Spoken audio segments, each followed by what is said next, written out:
Today, we are analyzing the regulatory enforcement case involving Serba Dinamik Holdings Berhad, a major oil and gas service provider and former star of Bursa Malaysia.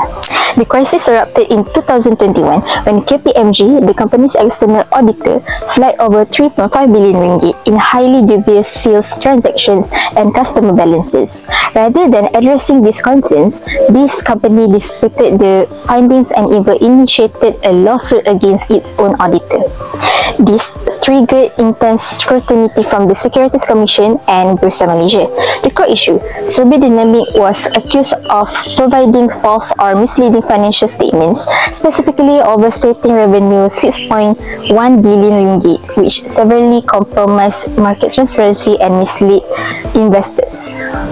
To understand the legal gravity of these actions, I will hand it over to our legal analyst. I will explain the legal issues in the Serba Dinamik Holdings Berhad case. The first legal issue in the submission of false information is the company financial statement under Section 369AB of the Capital Market and Services Act 2007. It is an offence to submit false or misleading information to Bursa Malaysia or the Security Commission. In this case, Serba Dinamik was accused of overstating its revenue by approximately RM 6.014 billion in its 2020 quarterly financial reports. This gave investors an inaccurate pictures of the company financial performance and could have influenced their investment decision. The second legal issue involved a disclosure breach under the Bursa Malaysia main market listing requirement, specifically paragraph 9.031 and 9.35A. These rules require all listed companies to provide information that is accurate, complete and timely. However, by publishing an accurate financial report, Serba Dinamik failed to meet this disclosure obligation. As a result, investors received misleading information, creating information asymmetry and reducing transparency in the capital market. These legal breaches are serious because they undermine investor confidence, weaken corporate governance and threaten the integrity of Malaysia capital market.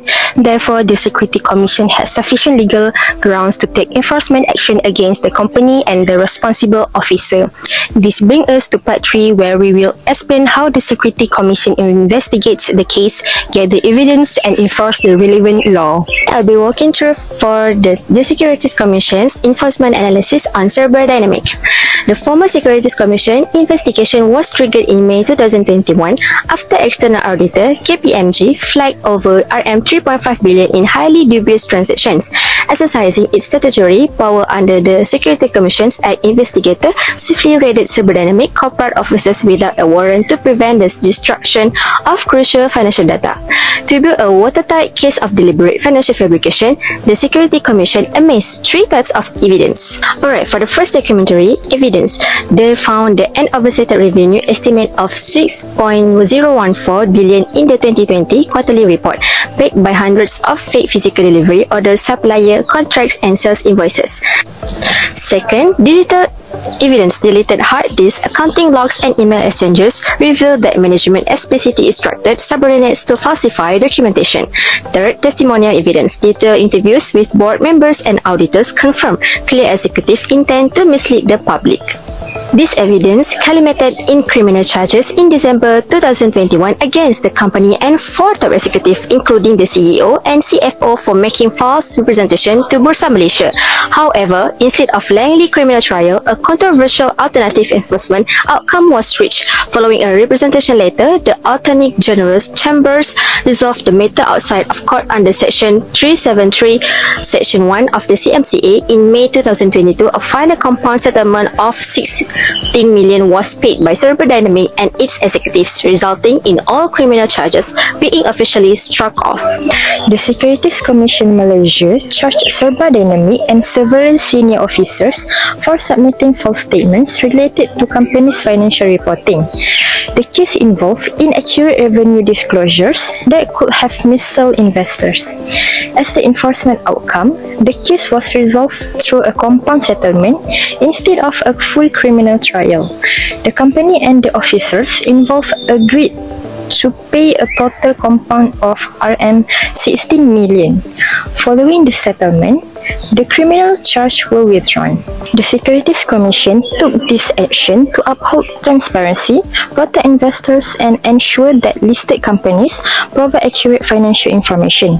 The substantial penalties also demonstrated that disclosure breaches and corporate misconduct are taken seriously. This case had significant implications for the market.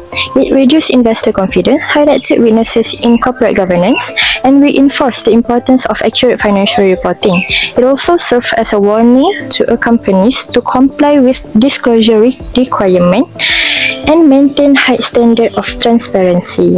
In conclusion, the Serba Dinamik case shows that our financial market need truth and transparency to survive. To stop this from happening again, we have two main recommendations. First, companies must improve their internal controls. They need stronger internal audits, better checking by the board of directors, and good protection for whistleblowers. This helps workers report fraud early without fear. Second, regulators must improve their policies. The Securities Commission Malaysia and Bursa Malaysia should use modern technology like AI to spot financial reports early. They should also ban bad directors from leading companies ever again. By doing this, we can protect investors and keep the Malaysian capital market safe. Thank you.